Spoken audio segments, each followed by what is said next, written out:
Yeah. Oh my gosh. All right. We can't hear Heather. You're muted, Heather. Drag. All right, we're all set to go, Steve. Hey, great. Thank you. And good afternoon, everyone. Steve Collier from the Agency of Agriculture. Thanks so much for having me back. We're going to continue from where we were yesterday, but I just wanted to give a couple of quick highlights, if I might, is first, we're very pleased with the legislature overall with their consideration of this bill. And we do prefer the version that came out of the Senate, but we very much appreciate what House Judiciary has been doing and the issues they've been grappling with. And I guess most importantly is we want to find a solution, because changing the framework to define what the standard is, putting the burden on the plaintiff where we believe it belongs to prove a violation, we think are the core functions of this bill. And so we really want to find solutions that work for everyone to make sure that this bill doesn't stall, because in our view, it's needed changing in a long time.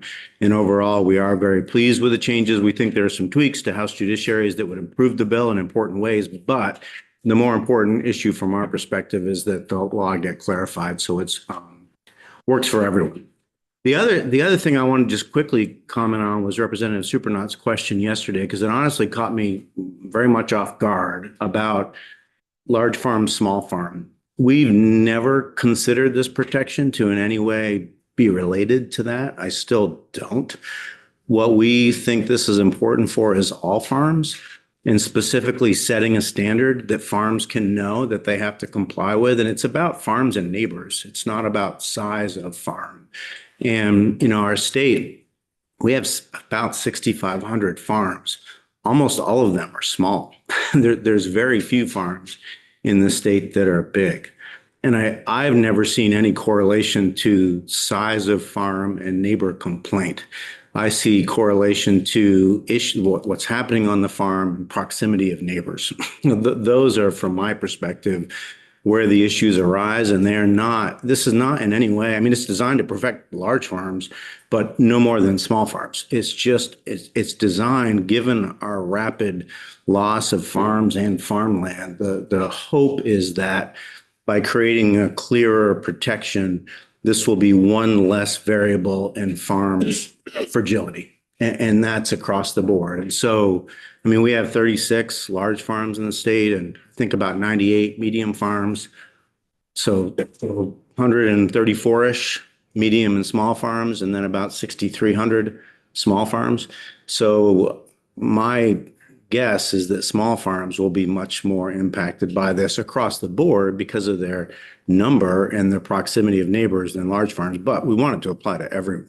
And I did think of another example actually about a small strawberry farmer in a part of the state who wants to open a creamy stand, which is something, we are very supportive of. It's a part of the accessory on-farm business conversation that some of you have had, and her neighbor has sued her because they don't want the creamy stand. That's through a zoning interaction rather than through nuisance, but it could be either or. And this is exactly what this kind of law is designed to protect, that if you are selling agricultural products at your farm, which is one of the agricultural activities that is protected, and you are following the related rules, we don't want a farm to be liable for their neighbor because the neighbor doesn't like the traffic that a creamy stand could propose. Other people have different vantage points and perspectives. We understand that. But we think it's important to allow farms to diversify and to be able to do things, provided they're following the rules. And what we think makes sense is for the legislatures to establish those rules instead of individual neighbors. So that's just a bit more on that, because I just hadn't thought of it in that lens and wanted to try to better address it than I did yesterday. That's an existing active case, or an attempt rather, to open a. Yeah, that's an current action in Superior Court. It's not nuisance based. It's through zoning bylaw, just like the duck farm or the half-acre duck farm that I talked to you about yesterday. That's also a zoning issue, but it could just as easily be brought in nuisance, either one of these actions. And those are the kinds of things, like people always say there aren't many suits. Yeah, fortunately, there aren't a lot of suits, but we are constantly aware of conflicts. And any one of those conflicts can lead to a suit. And they should if farmers are not respecting their neighbors' rights. But if a farmer is doing everything that we require them to, and it's a long list of things, it's not like they can just do whatever they want, then we think that standard should govern the relations instead of an individual court deciding an ambiguous law with an individual neighbor and farm. Representative Burke. Sure. Do you have a rough estimate of the number of conflicts that you're made aware of that are along the lines of nuisance that are brought to your agency? I don't know all of them. You know, some of them come to me and some don't, but I'm always aware of several, you know, that are sort of pending. And we talk to the farmers, and I talk to the farmers. I also talk to the concerned citizens. And our advice is always try to resolve it, because if you have an ongoing pending issue, that's difficult, and it's very challenging to not get along with your neighbors, especially if it's over something that can result in litigations. But we can only give advice in that front. You know, we've talked to the strawberry farmer. We've also talked to the neighbor. We've talked to the duck farmer. We've taught, there's other examples where we do try to encourage the parties to find a solution. And we'll encourage farmers to do maybe more than the law requires if they can, to try to satisfy the neighbor, because that could be in their interest. But again, we don't have a regulatory role in that, but we try to encourage people to get along, because it's very hard to fight with your neighbors. Representative Serpent. Thank you. And the two instances of example for the small farms that are zoning interactions, those wouldn't really have protections under right to farm as it states, though, because they're not nuisance. So I'm not entirely sure they're like profound relevancy in the reference to the bill as it is proposed. I hear like the greater context of accessory on farm business and that wanting to be looped into the definition of what farming is, and that could be potentially extended protection. But as it stands, they wouldn't be under this. So those don't seem as like profoundly connected to the reality of what we're facing. I understand your point, but I disagree legally. Like, those neighbors brought a zoning action, but they could have brought a nuisance action for the same activities. They could say the smell, the noise, the water runoff, all of it lies in nuisance. They argued with their town about whether or not that activity should be allowed. And in both cases, the town said, I'm pretty sure the town said it could, and that it was farming and therefore shouldn't be regulated. Creamy Stand, that's a little bit different. But they went through zoning, but you can always also go through nuisance. So if you were complaining about a farmer's activity, you can also call our agency and complain. So most people want the government to do something about it before they'll take their own action. So that's common. They'll complain to the government, they'll complain to their town. And then if no one does what they want to do, that's when they start usually thinking about private civil action. So yes, there's zoning issues, but they could easily be brought in nuisance. So I think the protection is important, because even if you lost a zoning issue, you could then file a nuisance claim or a trespass claim. Representative Bosson. Yeah, so yesterday, the example that I was bringing up about if my neighbor had an apple orchard and his pesticides came onto my land, that could end up being problematic. And today we had somebody come in who was a farmer, who had a neighbor who used pesticides on their property, whose pesticides were coming in and had infected her pond to the point that she couldn't let her animals drink out of it, use the water, and she couldn't swim in it either. And so I think the issue of trespass and pesticides, I mean, unless you're going to have a 1 mile barrier or, some other extraordinary amount, I don't know how keeping the generally accepted agricultural practices, if you could be totally properly using your pesticides, but they're still going to sink into the groundwater and get into the pond of your neighbor. So that one, like, I still have notes all over from yesterday. And then today we had somebody come in and say, please change this part. This part is not working. So that's a great question. And so when you use pesticides, you have to do so according to the label. You can't spray in high wind condition, as an example. Your job is to keep the pesticides on your land. Those are the requirements. So if you can show that you're not meeting those requirements, then you could bring an action. and nuisance or trespass. That's the standard that's trying to be developed through this legislation is you need to follow the rules. Water is the trickiest issue, and that's the one that I think is a reasonably befuddled House Judiciary a little bit. I think a lot of that is because it's not easy to understand what the water quality requirements are because they're voluminous and complicated. But the reality is that with your water quality requirements, you also can't be polluting your neighbor's land. You can't have a direct discharge to water. You also can't, when you apply fertilizer or any kind of nutrients to your land, you have to do so in accordance with the nutrient management plan, which is very complicated, which means that it means a lot of things. It includes setbacks. It includes a lot of requirements, but essentially you also can't be overly contaminating your soil so that there's going to be more runoff of nutrients, including phosphorus. So all of that's baked into the standards. Now, that said, there is no universe that we live in where there is no pollution because all of us pollute every single day. When we flush our toilet, we pollute. When we drive to work, we pollute. We always are polluting. So the question is so water in the state has pollution in it. And that's one thing that we're all aggressively trying to mitigate and minimize as much as possible. But there is no universe where there is no pollution in water, where there are humans living nearby. So that's the question. So my point is that when you follow your nutrient management plan and you are applying your nutrients appropriately, that's legal. That does not mean that there will never be any pollution of any kind. And that's just a reality of living in a shared society. And it's not farmers alone. When we have a flood, most of our wastewater treatment plants can't treat the water, and we pump raw sewage into the water. So that's not ideal. None of us want that, but that's a reality of striving for perfection, dealing with practical realities. It's very expensive to build these, better sewage treatment plants. We're working on it, but it takes a lot of money, and we're a very small state with not particularly significant resources. So I think there's always some balance, and our ask is first of all, if you don't think the requirements on farms are enough, and we think they are, but that's a worthy conversation. But if the state has set the requirements, which it has, and they're being met, why should that same activity not also sustain or be a defense in a private nuisance claim? And another important factor, this is a nuisance and trespass only. These are property claims. This is not about personal injury. This is not about causing harm to a person. You run somebody over with a tractor, this has nothing to do with that. You poison somebody's groundwater, which you're not allowed to do under the existing water quality requirements.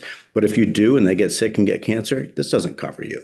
This is about property claims. So it's about the use and enjoyment of your property. So if someone said, my kids can't walk on the water because there was pollution from the river and the farm down the river, polluted. I don't know how you'd ever even tie that to that one farm when there are so many things upstream. But even if you could tie it to that one stream, that might be a nuisance claim.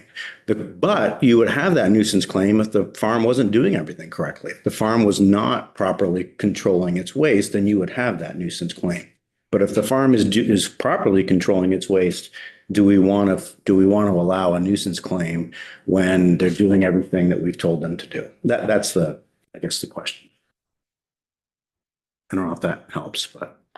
I understand what you're saying. Okay. Yeah. Well, that's better than I usually do. Representative Supranat. I'm just wondering if we think there would be nuisance claims if farms were doing everything they were supposed to be doing. Oh, absolutely. You think everyone's reasonable? I think that could be the farmers themselves too, who are also engaging. Of course, and that's what you want the law to do, is you want it to be there when parties can't resolve it themselves. But if you've ever, yes, people are unreasonable. Farmers can be unreasonable. Neighbors can be unreasonable. I don't think you build a law based on whether people are going to need it. You build a law so that it's appropriate when they do need it. And I think that is my exact point that I was making yesterday, that we are not basing that on a need that is needed right now because there are not any of these suits happening. You're preparing for a larger landscape of bigger agriculture that will require that kind of protection. I don't know where that comes from. That is not something that we are trying to prepare for bigger agriculture. I don't know where that comes from. you know, in your testimony yesterday, you acknowledged that it is harder for small farms to be viable and that consolidation and growth is going to have to happen, especially in dairy, and that is a massive economic driver. So I think that there is the acknowledgement that that is the current trend of the industry. So whether or not you think it's the intention, it is a reflection of what is going to happen. And I think that we are laying the groundwork for that to occur with those protections. So I just want to be very clear, that is not our intent. That is not why we support this law. We want all farms to be successful. I mean, we think the most important thing for farms in the state is to be able to be viable. And we don't have the money to hand out to people to make that happen. I mean, we do give grants. We do try to work a lot on agricultural development. But probably the most important factor for farms is lowering the costs as much as possible. Because that's, whether you're big or small, lower the cost, the lower the regulation, the better chance you have to survive. So, but we have no preference for big or small. We have preference for viable ag. If we had 10,000 small farms that were producing our food, wonderful. What I was trying to talk about yesterday, and maybe I didn't do it very well, is that a lot of small farms have had to go out of business, not because they want to, but a lot have felt financially compelled to either get bigger or to go under. We don't want that situation, but that's an economic, we live in a world economy where we compete both, you know, the farmers in Vermont compete both in this state and around the world.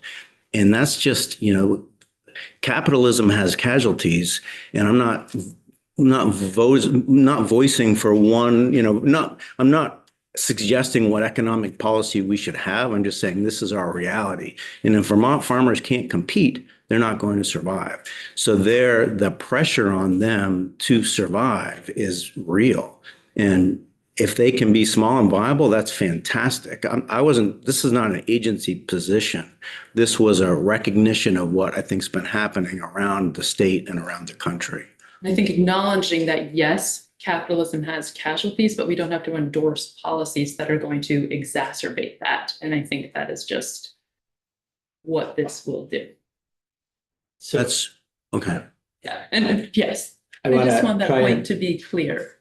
I just want to, I know, John, you had a hand up too. I want to keep, I want to give Steve the opportunity to present his testimony, and we can, you know, ask questions, but we can focus on getting through what you need to say so that we don't have you back tomorrow. Fair enough. Representative O'Brien. On the other end of the spectrum, I have a question about scale. I mean, you mentioned this duck farm on half an acre. So how does that work with, you know, you have to be following RAPs. So, you know, for example, small farm operation has 3-4 acres or more, right? No, It doesn't. no. That's one of the criteria, but the easiest, $2,000. if you have $2,000 in sales, then you're subject to the required agricultural practices. So that duck farmer, as an example, had $2,000 in annual sales on it, you know. So you don't have to be very big at all. Okay.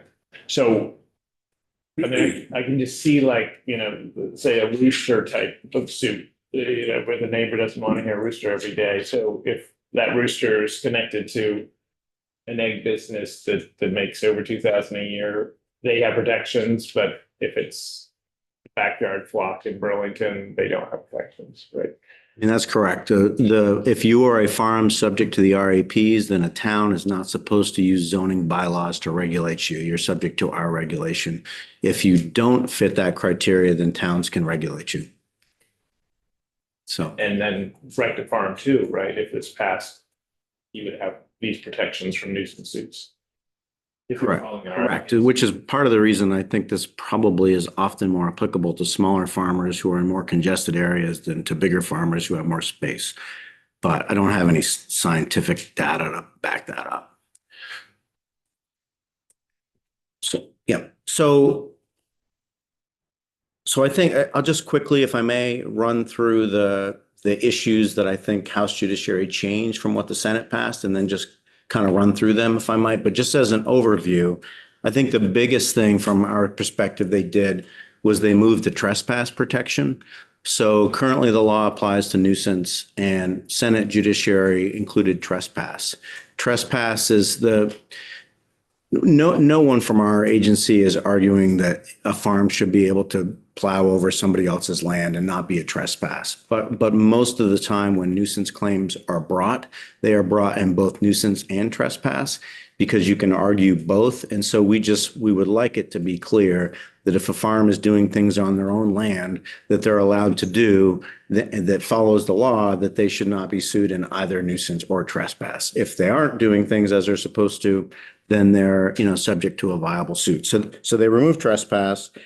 But to mitigate that, the House Judiciary Committee defined nuisance. So currently in the Senate bill, nuisance isn't defined and it's just as it means in common law. But because they wanted to not include everything in trespass, but my understanding at least, they wanted to broaden the scope of nuisance was they defined nuisance and they said that it includes other things that may also lie in nuisance. In trespass. So they broadened the scope, but not all the way to trespass. But then they kind of cut out water. So they wanted to, I think, include things like dust and odor on particulate matter and nuisance, but they did not want to extend any protection to water claims that might lie if water is polluting someone else's land. So that's a piece of it. They also, so right now there's this circular kind of test where a plaintiff brings a claim, farmer has to prove they didn't do anything wrong. Even if the farmer does that, they then have a rebuttable presumption, but then the plaintiff can overcome that presumption by showing that there's a substantial adverse effect. So the Senate took that circular bit out, shifted the burden to the plaintiff, shows the plaintiff can either prove the violation or not. The House Judiciary Committee left that in, but did reinsert the sort of ability for a plaintiff to overcome the protection if they can prove an adverse public health or safety impact. So I'll talk about what we think about that in a moment, but that's the other change that they made. Okay, Representative O'Brien. Just quickly, I couldn't describe to somebody what the difference between trespass and nuisance is. So is it in common law? Can you just give us a? Yeah, I mean, nuisance is the substantial and unreasonable use and interference with your property. So it means someone somewhere else is doing something that's substantially and unreasonably impacting your enjoyment of your own property. So think noise.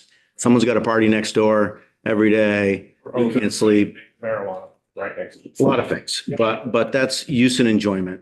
Trespass is everyone has the right to their exclusive use of their own property.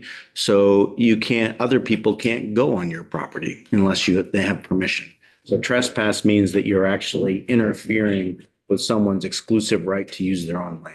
So they can be related because if you, as Representative Boslin's example about pesticides, you could argue both that the pesticides are interfering with your use and enjoyment of the property, and you could also argue that it's a trespass, depending on whether they've come to your property. The Vermont Supreme Court had that issue before it about whether pesticides could be a trespass, and it said not in that case, but it didn't actually definitively decide whether it might lie. And I think mostly those cases courts have not found trespass, but it leaves open the door. And that's the question is, if we're going to provide protection, it'd be nice to be clear about what's covered and what's not. Okay, that's right. Sure. And there's several other changes that are much smaller in our opinion. One is they added, actually, I'll just go through the language instead. Let's see. Four. I wasn't really on any page yet. I was just. It helped me follow if I knew what. Yeah, and I was planning on looking at the language with you, if that's okay, but I was trying to give you an overview of what was changed first. So, but if you have the Senate version, so draft 2.1, Mr. O'Grady prepared, if you look at page 3, there is one substantive change there on line 9. And this is, so right now the idea is that farms have to follow the water quality rules, pesticide rules, and they also have to use proper and accepted customs and standards. On this line 9, they added that if you are, so some farms may have to have a CAFO permit. Farm, that's a whole different issue you'll be talking about with S124. But if you are a farm that's discharging under federal law, then you're required to have a CAFO permit. So the only addition here is that if you have a CAFO permit, you would have to meet those requirements. We're fine with that. That's the CAFO permit requirements are nearly identical to the requirements that you have to follow if you don't have a CAFO permit, because both federal and state law are designed to make sure that farms do not discharge. So that's just, I think that's kind of a technical change that from our perspective is fine. I don't know if there's any questions about that. It's by the Senate, and it doesn't say 2.4. And you want to keep flipping through, I think, Jed. See, Keep flipping through. sorry, my cover page is C, Yes. Yeah. okay, now I see Now go to 2.1. page 3.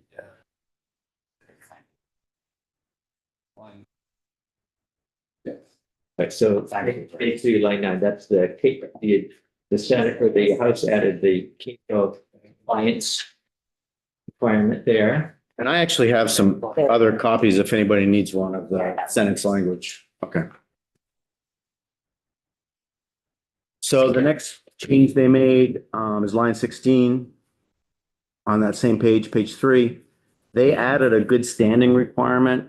Good standing means that the farm is not in trouble with the Agency of Ag or the Agency of Natural Resources, essentially. And that's defined as if a farm has a final order, which means that we've gone through the disciplinary process, we've issued an order, and they haven't complied. Then if they are not in good standing, then they can't get grants from us, is how the good standing has been used previously. The House Judiciary Committee elected to put good standing into this requirement. The point being that if a farm would not be entitled to nuisance protection if they're not in good standing. I don't think it's necessary, because if you're not in good standing, you're also violating the rules that apply. And so you'd already wouldn't have the protection, but I don't think we have a particular problem with this. I think it's sort of, it's fine. It's just it's kind of a procedural hurdle, because now the farmer has to prove they're in good standing. So they have to get letters from us and A&R. I don't favor that procedural hurdle, but I don't have a substantive problem with what the law language does. I just think it's, if you have a violation that's from either A&R or us related to these protections, then that's already a fact that would help you prove your case. Point difference. I don't know if there's any questions about that. So it looks like those are the changes that you've identified anyway in the House Judiciary version. So far, there's more. Yeah. Okay. Yeah. So on page 4, the House Judiciary, and because they took out trespass, but they wanted to broaden the definition of nuisance, they defined nuisance. And we're mostly fine with this definition. I do think it needs to be tweaked a bit, because when you define a term, it no longer just has the meaning that it has in common law. And the definition here says nuisance means any interference. And the definition in common law is any substantial and unreasonable interference. I don't think there's any intent to change what it means in common law. I had actually proposed to House Judiciary that they just, at the end of that first clause where on line 2, where it says enjoyment of land, they just add as defined by common law. And the reason I think that makes sense is because there's a lot of precedent over literally centuries, but most specifically decades, that's helpful into interpreting what's actually a substantial and unusual interference. So I don't want a court to read this nuisance definition and think the common law is out the window. I don't think that's what would happen, but if we're going to define it, I would prefer that we define it as it is in common law, or at least make it clear that common law continues to apply. The other issue is, so when I talk about taking out trespass, but expanding coverage potentially, they add smoke, odor, particulate matter, dust, noise, or vibration. Those are all things that somebody might bring a claim on based on either nuisance or trespass. So my understanding is that the House Judiciary was trying to expand the scope a bit, but not go all the way to trespass, which if they're not willing to include trespass, makes sense from our perspective. We would prefer to include trespass and to refine that a little bit as needed rather than just get rid of trespass because of a perceived issue with it. So the next line, I'm not going to talk about the next bit of the language where the water is added for this part because I think it's easier to talk about when it's actually, this is just the definition. I'll talk about it where it's actionable later on in the bill. So if you go to page 5, sorry, no. You, Brian? I just had a quick question on the good standing. Is that oftentimes, financial? You're somehow, you haven't reimbursed the state or something like that, or is it oftentimes practice? So you're sort of on a probational period or more along those lines, like the agency says you're not following the RAP, so you're not in good standing.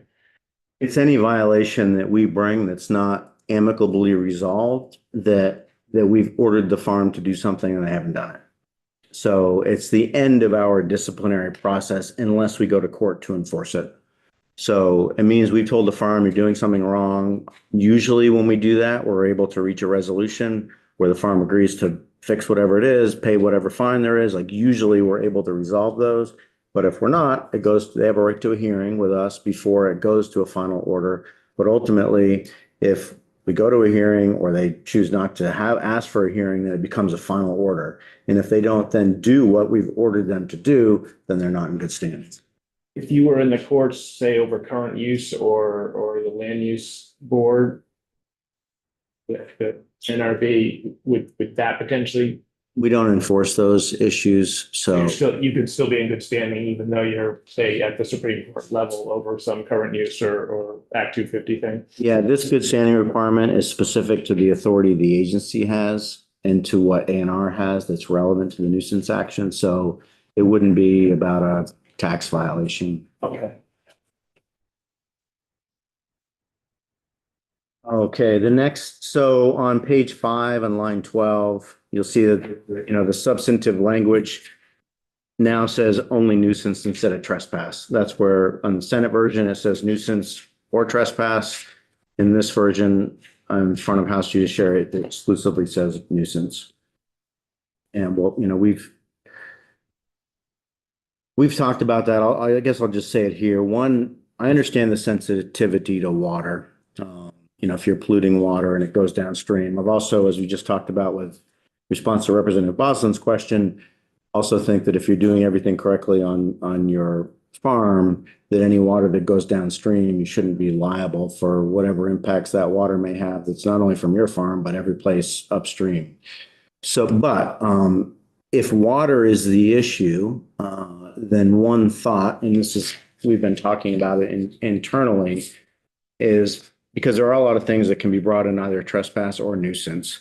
But if really the concern is about water, and water can be devastating, if you reroute a river into someone's house, it takes down your house. Like no one's suggesting that a farm's allowed to do that. They're also not allowed to do that. That would violate A&R's requirements. But we're not suggesting a farm can dam a river and flood someone else's property.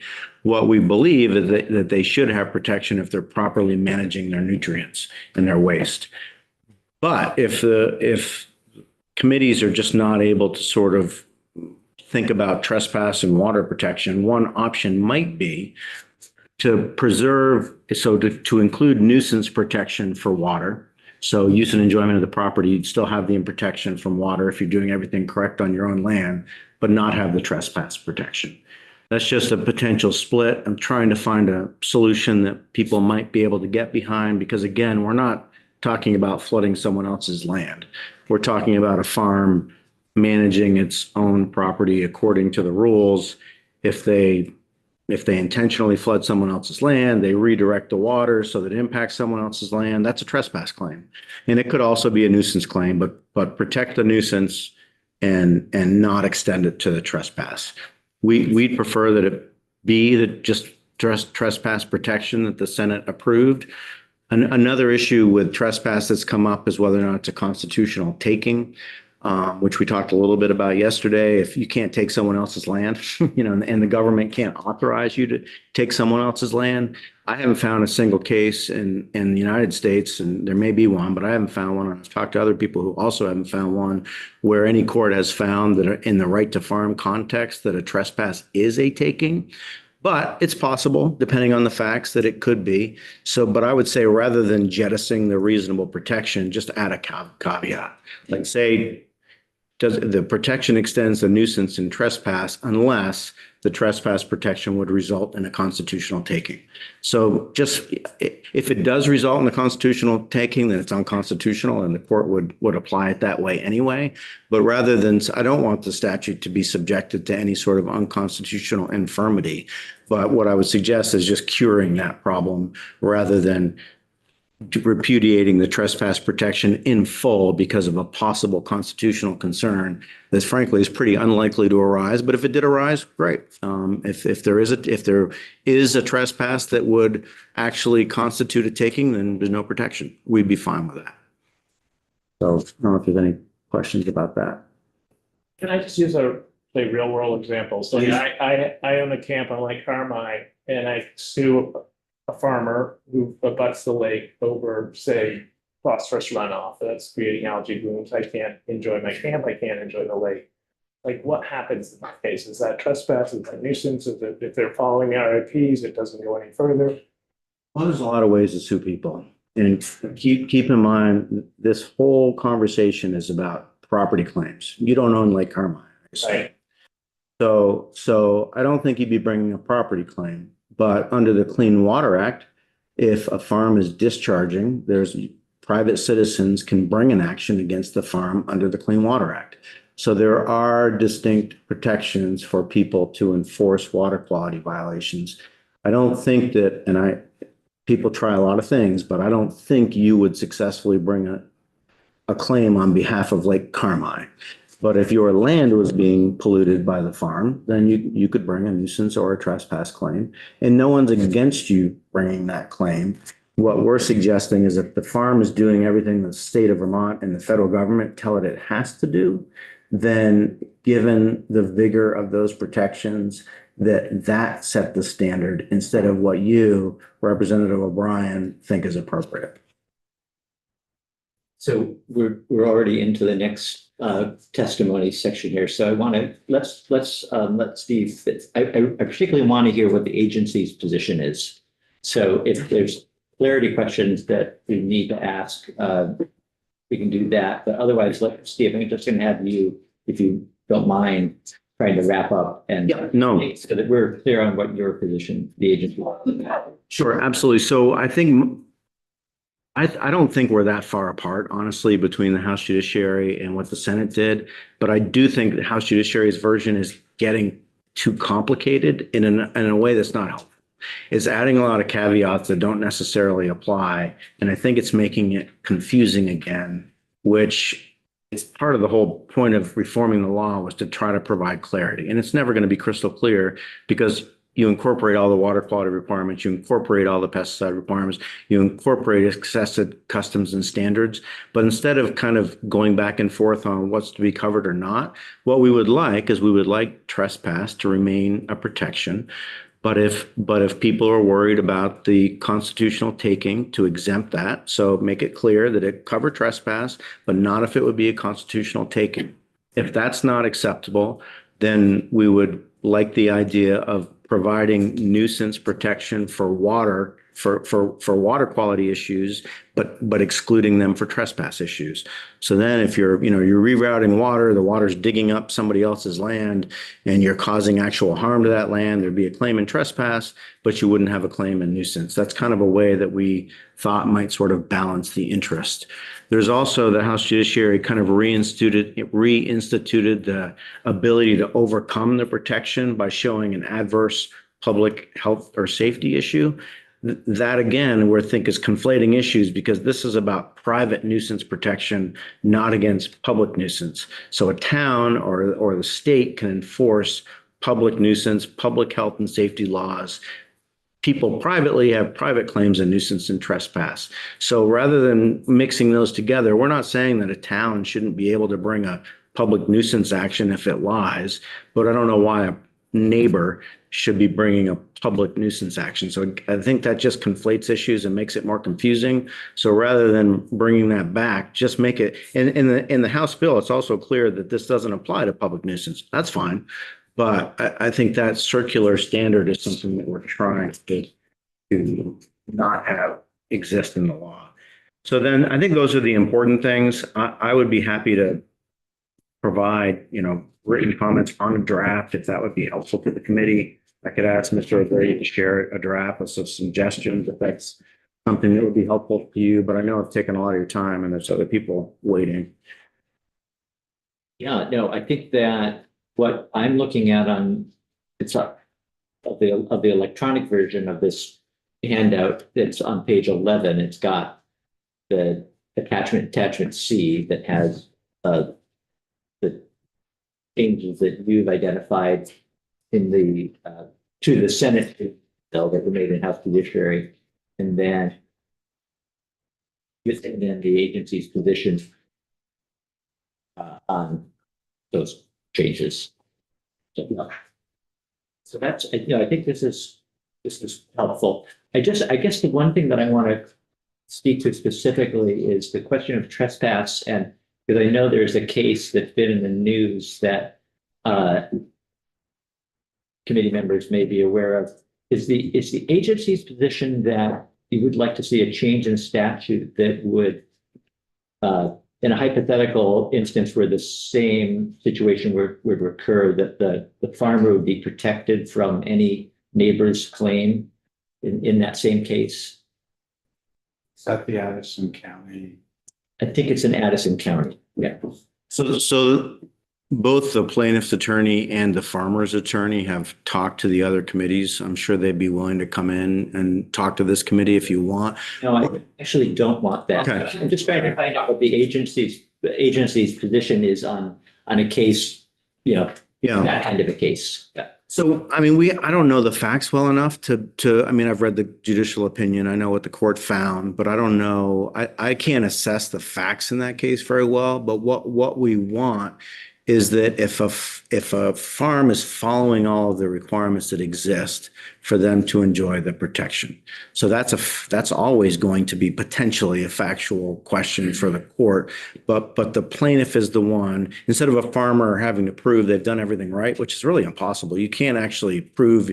I brought up the assault example yesterday. If you bring a suit against somebody for assaulting you, they have to tell you what happened. If you actually require the defendant to say they've never assaulted anyone, you can't do that. You can't, I mean, you can say it, but you can't actually prove you've never assaulted anyone.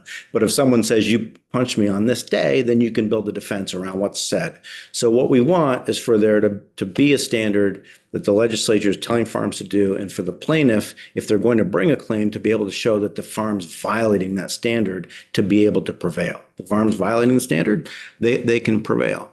But, having a standard that courts can reasonably and consistently interpret, and this is not a knock on judges, but judges are just like all the rest of us. We bring all of our own biases, our own thinking, and judges have to apply the law. When the law is ambiguous, we don't give them much of a chance of doing it uniformly and consistently. So that's why I think it's so important when you have a law to actually set the parameters. It makes it a lot easier for a court to look at it and say, okay, this is protected or this isn't. But when you have a bunch of ambiguous factors, it's kind of a coin toss, which is not really where you want to be. Okay, any other questions before we let Steve go? Representative Burke. It's more of an observation, but if you're wanting farms to follow RAPs, and as it stands right now with the current statute, it being ambiguous, but now that we have a lot of regulations that we're asking farms to follow, to be able to say, okay, now we have statute that says if you're following these, then you have more protection. So I can see how it incentivizes farms to say, okay, I have all the more reason to make sure that I'm following RAPs, right? It provides another level of incentive to do these things, which I'm sure is another reason why the agency probably would like, you know, that there's an advantage to that for the sake of the agency, and for the sake of creating, having higher water quality and whatnot in our state. Well, that's exactly right. I mean, all of our work is designed to try to get compliance because that's in everyone's interest. It's in our interest, it's in citizens' interest, it's in neighbors' interest, and it's in the farm's interest. So that's the whole goal. But if you set, a standard and a farm meets it, but they're still subject to liability from a different perspective, that's challenging for farms to have multiple different standards. And that exists in a lot of places, but we're trying to clarify it here. I mean, it's one thing to ask, it's coming from my perspective, farms want to do the right thing, but when you are also given, more protection from not necessarily liabilities, but from potential nuisance lawsuits, it would incentivize things. All right, thank you. Thank you so much. Thanks. So we have also then John Groveman from the Natural Resources Council to testify in S45, and Scott Sanderson from the Conservation Law Foundation. Either of you prefer to go first? I don't know about your schedule. Yeah, we've done this a few times, Scott, and it'll be off. Okay. So I have to leave at 3:00, nothing you guys say. T minus 17. 6 seconds. All right, welcome. Thank you. Good afternoon, Chair Durfee, members of the committee. My name is Scott Sanderson. I'm the Director of Conservation Law Foundation's Farm and Food Program and a staff attorney. I also manage the Legal Food Hub, which is a free service that connects farmers to pro bono legal assistance and to free legal resources. And thank you very much for the opportunity to testify on S45. So CLF has significant concerns with S45, in part because the bill does not solve the problem. Nuisance and trespass lawsuits against farms are extremely rare, and they don't threaten Vermont's farm economy. Moreover, S45 effectively extends right to farm beyond nuisance to include some trespasses, and I'll explain why that is in a moment. The bill isn't quite yet calibrated to handle the range of harms that give rise to nuisance lawsuits, and I think the bill likely increases complexity and by extension costs associated with right to farm litigation.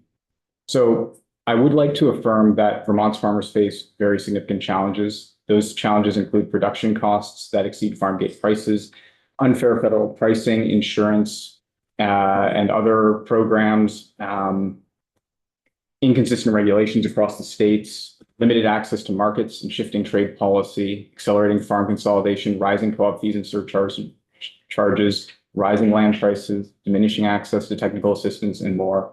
But it is the case that one problem doesn't make that list, whether you look for that list on Vermont Farm to Plate's website today or in a report published by the Vermont Task Force to Revitalize the Dairy Industry. And that's nuisance and trespass lawsuits. And that's simply because those lawsuits are very rare.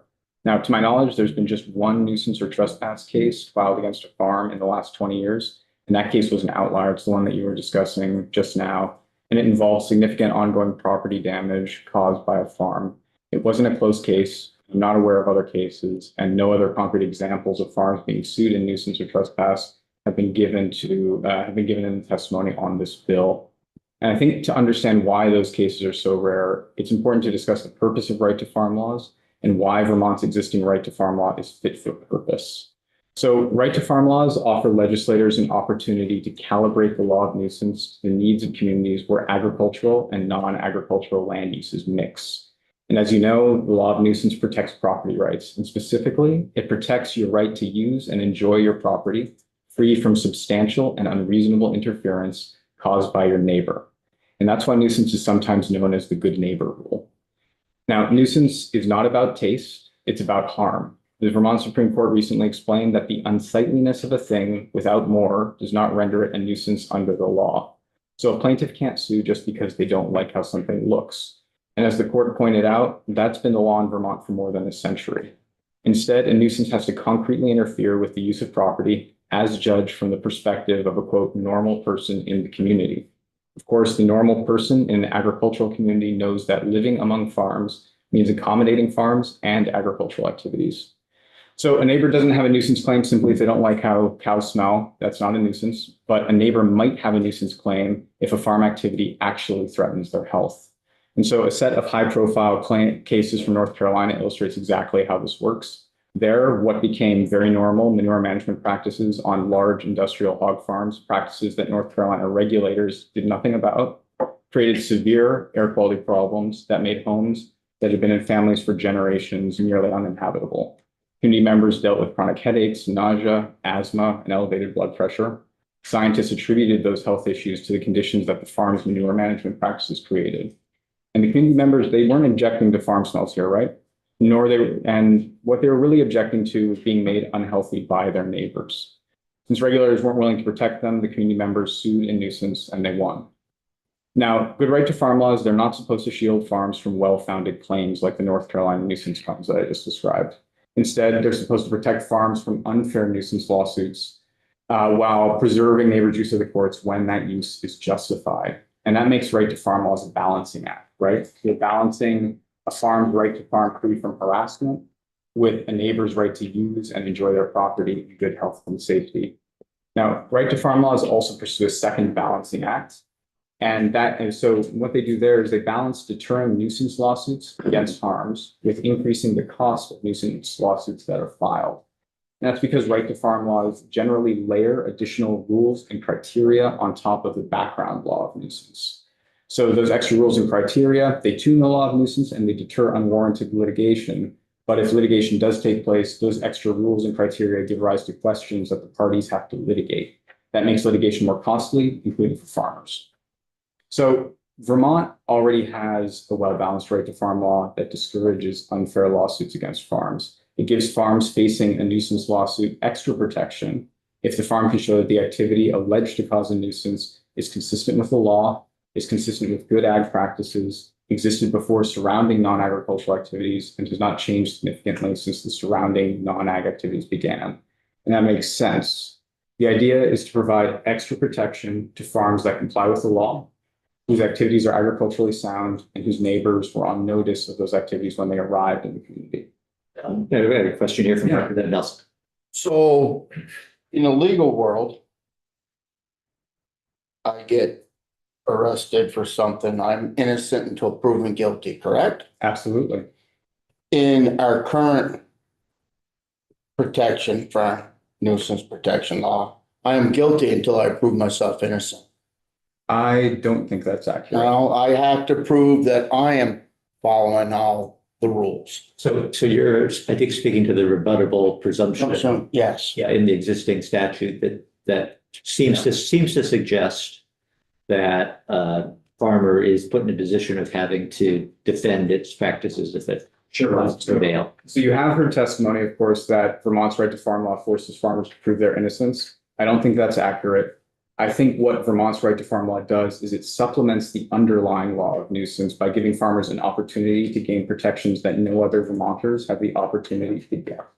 Right? So if a farm fails to qualify for right to farm protections, that's not the end of the lawsuit. The neighbor still has the burden of proving the underlying nuisance claim, right? That a farm activity unreasonably and substantially interfered with their use and enjoyment of property, right? So the burden on the ultimate claim still lies with the plaintiff. And the ability to get the rebuttable presumption is an opportunity for a farmer that is not available to other Vermonters or other property owners. And so that's why I don't think it's the case. In the bill that we have before us, on a lot towards the end, page 7, I believe, it says if the state deems the practice harmful to the health and well-being and the safety of the public, is no longer afforded nuisance protection if the state deems the practice. My understanding of the last part of the bill is that there is an opportunity if a farm does gain the protection that S45 provides to show a substantial adverse effect on health and safety. And so it creates a heightened standard. It's basically a fourth step that is added to the current structure of the law that creates an opportunity for a plaintiff to show health and safety impacts and consequently overcome the protection that S45 would provide. That's my understanding, at least. Well, that's on page 6, but on page 7, I think it sets the state, but I can't find my copy right now, so. Here, I'll pass down my copy. Is this 2.1 or? Oh, yeah.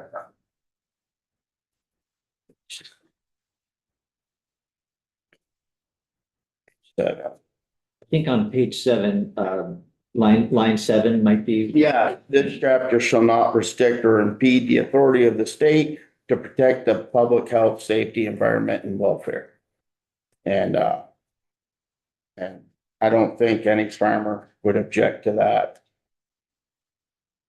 Whereas on page 6, line 14, you know, the required elements of a nuisance claim.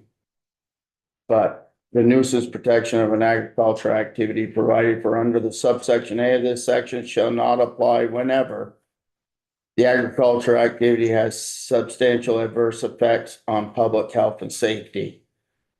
Who deems that? You know, and the next over here, it says the state. Over here, it says an actual agricultural activity. It's either redundant in nature or it's.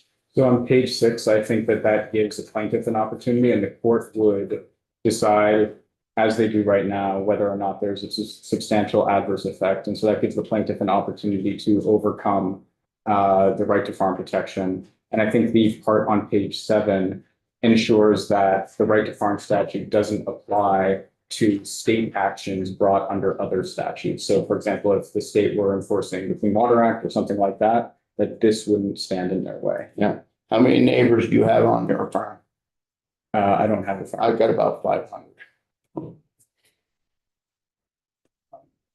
All I need is one neighbor to show they have asthma and severe and allergic to hay. And if we don't hay a field in time, it goes into blow and they get hay fever and have an asthma attack. Now, am I a nuisance? No, I don't think so. I think what we're seeing is that the current right to farm law is preventing those lawsuits from even taking place, right? We've only seen one of these lawsuits in the last 20 There's years. another one in Essex. That is a zoning case, is that not? Am I right? Is it, I think we heard earlier, I think has it become a? last testimony that came up, I think that's a municipal, zoning complaint. A zoning case. Yeah. So I think that it's unlikely that somebody would bring that case. And so with the Legal Food Hub, we end up securing assistance for a lot of farmers who face conflicts with neighbors. They normally, if they even rise to the level of needing some sort of intervention, we generally end up getting them to ag mediation. We've never had someone go to a lawsuit. And this allows for mediation. And I've Yeah, had to go to other people and take care of an issue one time. absolutely. But this is to protect changes of agriculture too. People are used to my cornfields and my hay fields. If I were to sell land to a diversified farm, there could be a different set of acceptable ag practices being used on that farm. Sure. Yeah, so, now do they call that a change of use and are they a target of a nuisance? No, I agree that that would be that is part of the ambiguity that is difficult in how the right to farm law is structured right now. However, I think the idea is that when you are making a change of land use under the current law, at least, I think the underlying idea is that you can't make that change of land use without regard to your neighbor. And so the underlying standards of nuisance and unreasonable and substantial interference with trespass and actual physical invasion of property, right? Those end up being the standards that you nonetheless need to abide by. And I think that's the idea there, that your neighbor knew what they were getting into, and that if there is a change of use, it has to account for your neighbor's use of property.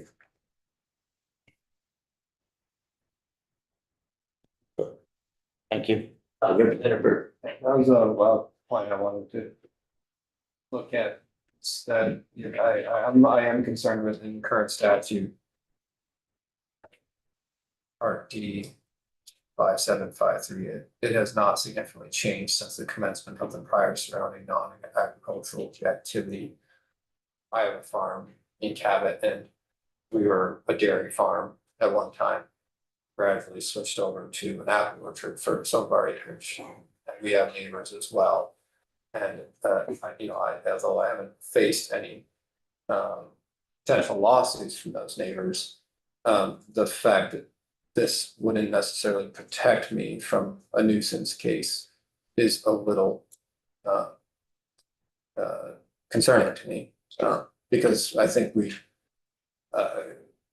unless you become a very large farm, dairy is hard to be profitable at. And so we made the decision, instead of becoming a large dairy farm, to become diversified. But in order to diversify, you inherently have to change, of course, what you're doing. And if I am subject to what my neighbor thinks about those changes to the degree that a lawsuit could come against me because it could potentially create a nuisance, that I think is probably part of the reason why some farms have chosen to go out of business, because the neighbor just said, look, you're going, doesn't necessarily, data isn't there. Because it's words spoken between neighbors like many things are. But if the farmer doesn't know they have legal protection in the first place, you think that they're even going to pursue trying to do something different instead of just going to give up. That's highly probable. And when they don't have the legal protection and know that they are protected to do something different with their land, because what they're currently doing is not profitable, is very concerning to me. And I'm appreciative of the new bill that's being put forth for that reason alone. I understand. Do you have a position on that, Scott? I think that the way that the current bill is or the current statute is structured makes sense. I think the idea is that when you make changes and your neighbors have been there, that those changes need to be made with regard to the effects that they might have on their neighbor. And I think under the background law of nuisance, taste doesn't matter. So simply preferring to have a dairy farm next to you as opposed to an apple orchard, I don't think that that is grounds for a nuisance case, right? The case that I cited was, for example, around renewable energy siting.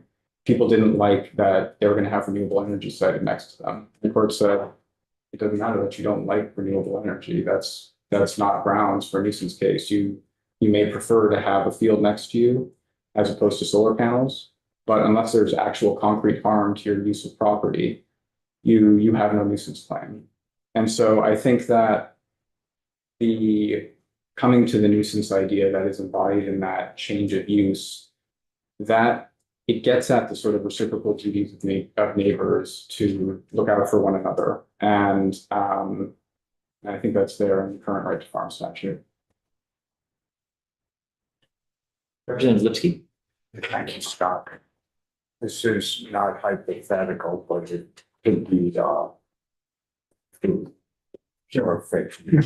But to take a former dairy farm, we converted to apples, and for, let's say, 8 weekends a year, and if it's dry and there are 60 to 80 cars an hour come in their access road, and there's a dust cloud, and they leave, and there's another 60 coming in and out of there.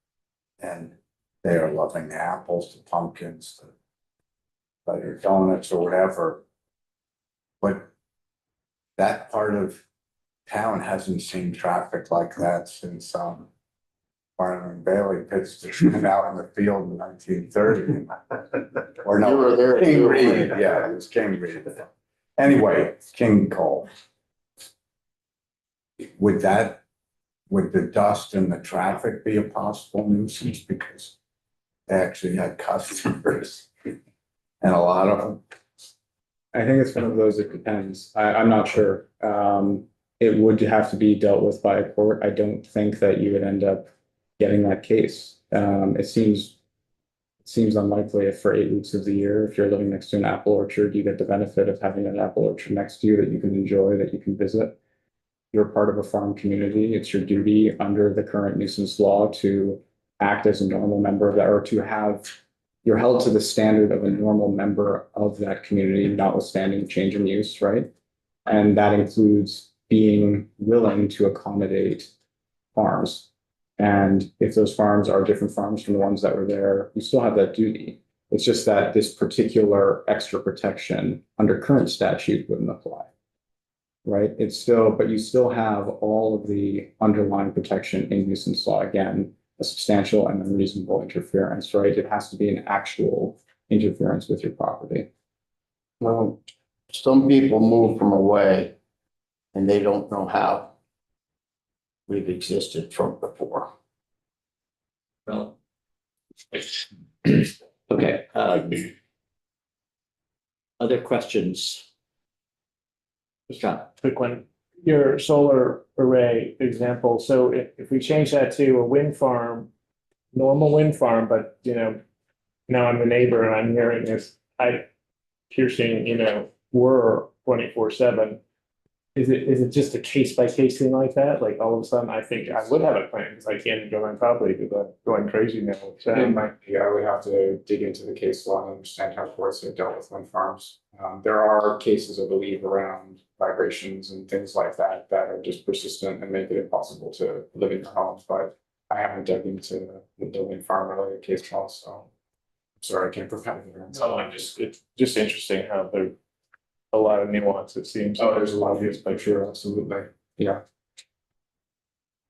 Did you have more that you wanted to share? Absolutely. So on the trespass issue, I think one of the concerns here is that S45 includes a definition of nuisance that appears to be inspired, I think it's by Hawaii's Right to Farm Bill. And that definition, specifically the second sentence, which you can find near the top of page 4, it's written in a way that would effectively extend right to farm protections to claims other than nuisance. So most importantly to trespass. And, trespass has been a major point of discussion in every committee that's considered this bill.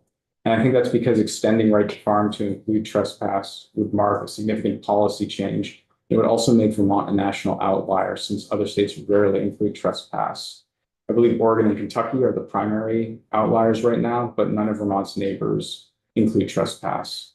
And trespass, of course, it protects your right to exclusive possession of your property. So it prevents someone from entering your property, from using your property, or from causing something like sewage to enter your property and without your permission.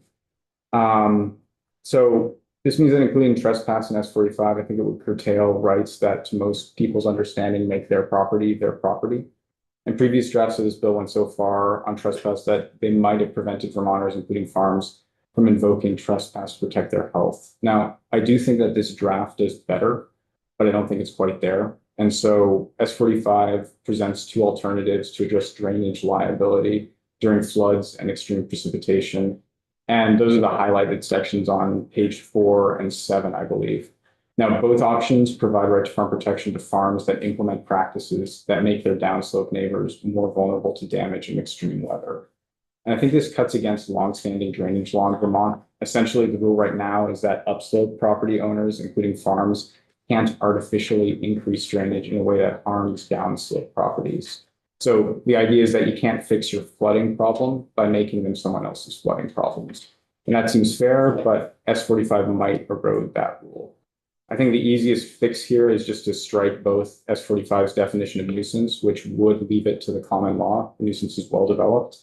And the sections that address flooding and extreme precipitation. And that would effectively, that combination of changes would effectively limit the bill to traditional nuisances and preserve existing principles related to drainage. Representative Nelson. Thank you.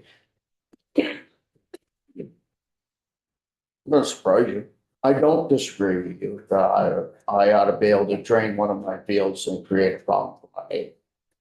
I don't disagree with that. On the highlighted sections, though, the 25-year, 24-hour, or the annual exceedance probability, water does run downhill. Of course. I have neighbors above us that are non-farm, and their water runs across their parking lot through the woods for 150 yards or so, and totally annihilates the last 2 years, especially, because of the rain amount. One of our cornfields. I never dawned on me that I could go after them to take care of their water. Water runs downhill. But back to trespass. I'm working a cornfield, it's dry, perfect conditions, and we got a big dust cloud coming up. Sure. Half a day, few hours. And it's blowing towards the houses. I feel for my neighbors. When we spread lime, we know it's gonna be dusty, we let them know to close their windows. And that's late in the fall anyway, but, you know, I don't wanna wait for it to rain, Sure. because then I can't get on my field. So is that dust cloud? You know, the part of this for trespass was for particulate matter.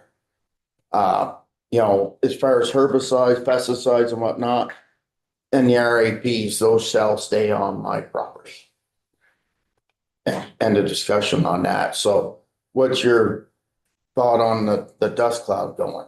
I mean, it sounds to me like you take precautions in advance. You speak Well- with your neighbor, you let them know that it's gonna happen. Well, That seems like a very reasonable neighborly way to handle it. you know, I just, you know, we get new neighbors, you know, Sure. they don't understand, they don't know, they don't realize.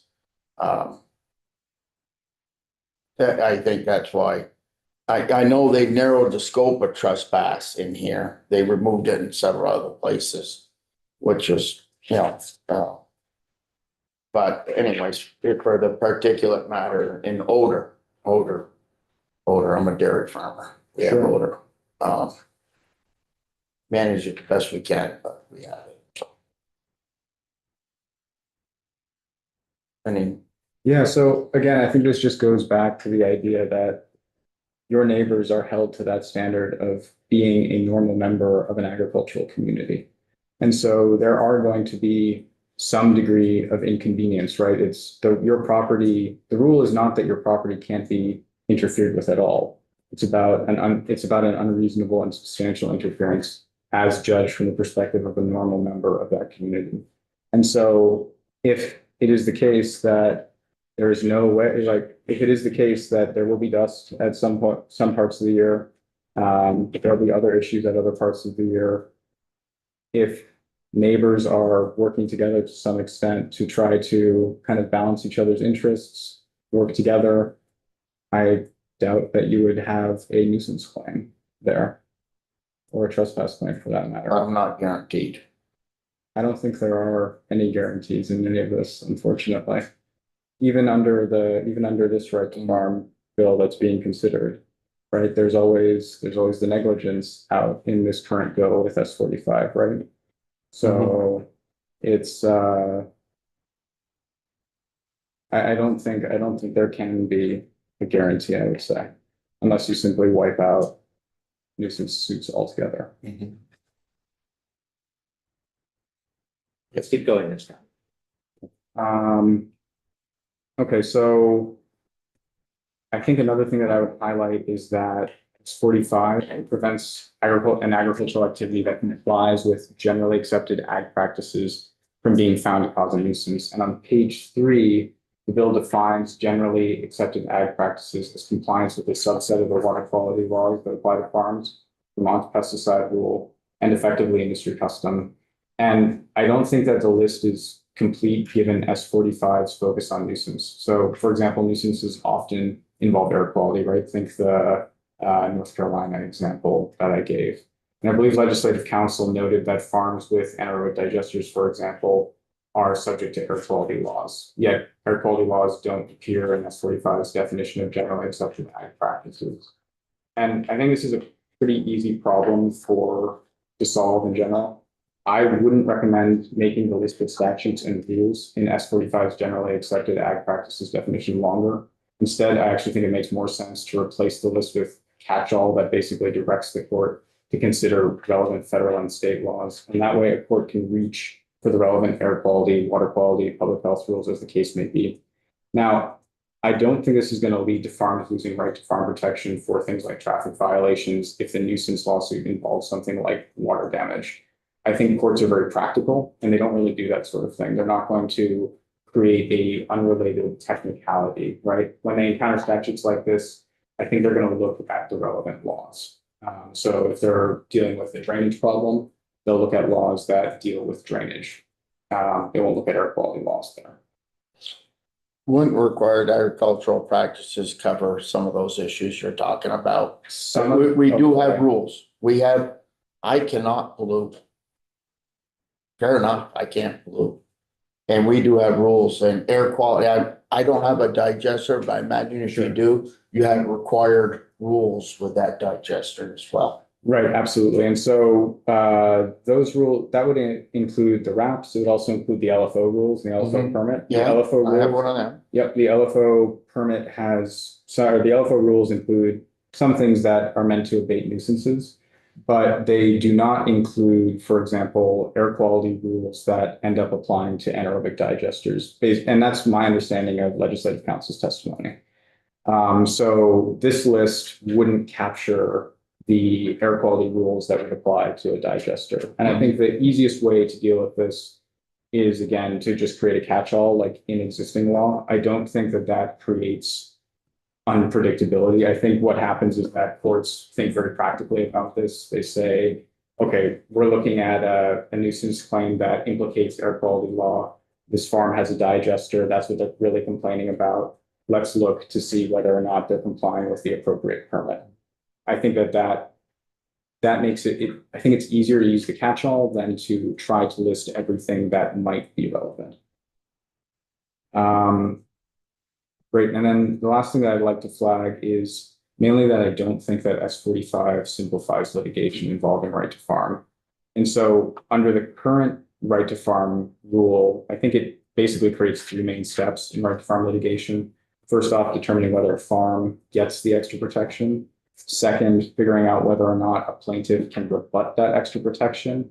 And then third, resolving the underlying nuisance claim.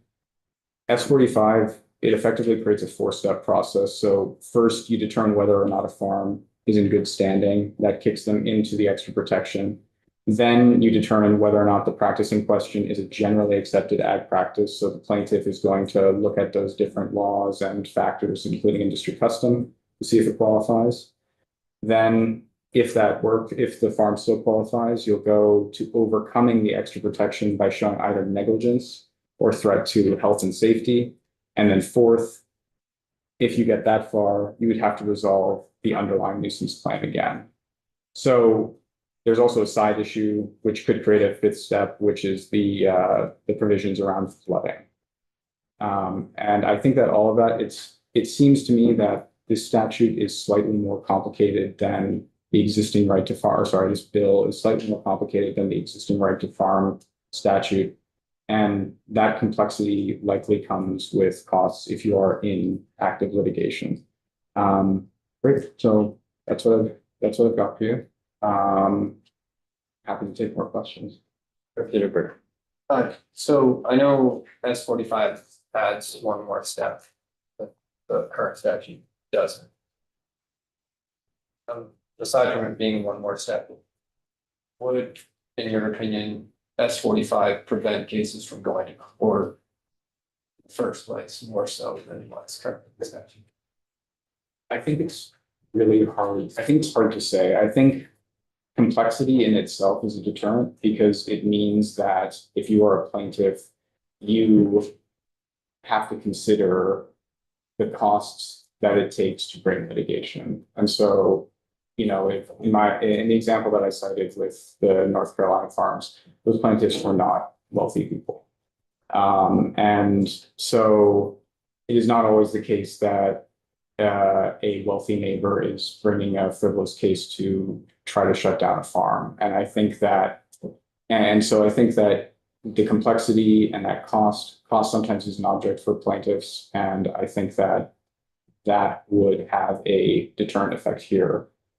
I have trouble finding my way through whether or not the substance of this would be more deterrent than existing law. And that's just because there's quite a lot of ping-ponging that goes on here, right? So I think effectively you're evaluating the negligence and health and safety part of this bill against the, I'm forgetting the exact term in the current law, but the way that you overcome the rebuttable presumption in current law I think that this is probably slightly more protective there.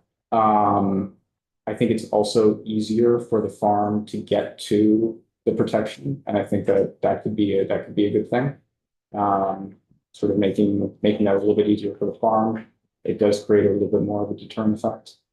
But I do think it's hard to say. Just it's fairly complicated. We don't have I should say the bill is very complicated. We don't have a really good background data set, given that we're not seeing a lot of these losses. And I think that, it seems like there's an attempt made in this S45 to have problems addressed through mediation. It says it a couple times in here.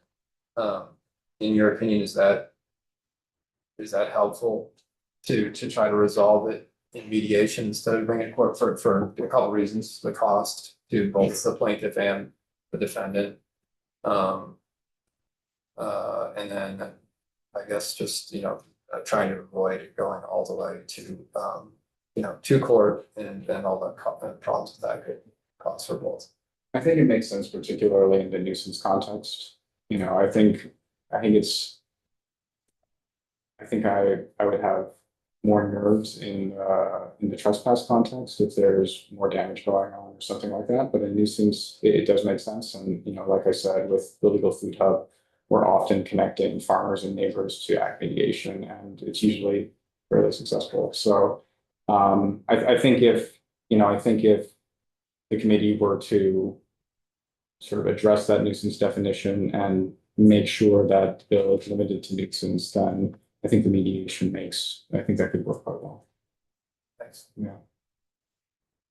Right, any other questions? I just want to do a sort of a time check with everybody. John, I don't know how long your testimony would be if we didn't have questions, which we will. And if we weren't editorializing, which we probably will.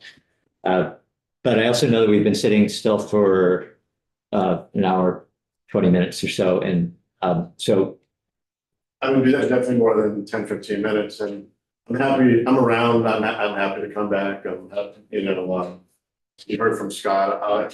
I'll echo a lot of what Scott said. I have a couple other points to make that Scott didn't, like I said, but I'm around. all right, so I think there's three options here. We can bring you up to the table, John, and just keep going. Or we can take a short break and then have you come up to the table. Or we can stop for the day since John is around and he can come back another time. And I don't know whether anybody needs to be, out the door soon, so that might factor in. I am leaving at 3:30. I'm sorry. We're both leaving before 4 o'clock. What time Yes, is it? 3:30. We were set to adjourn on our schedule. There are so many questions. All right, so if you have to leave at 3:30, then maybe we should take John up on his offer to come back in. Yeah, I'd rather be able to not rush through it and Okay, not be tired and distracted, so. Right. And we'd like to pay attention. So I appreciate that. Yeah. All right, well, let's do that then. And thank you for that flexibility. Thanks, Scott.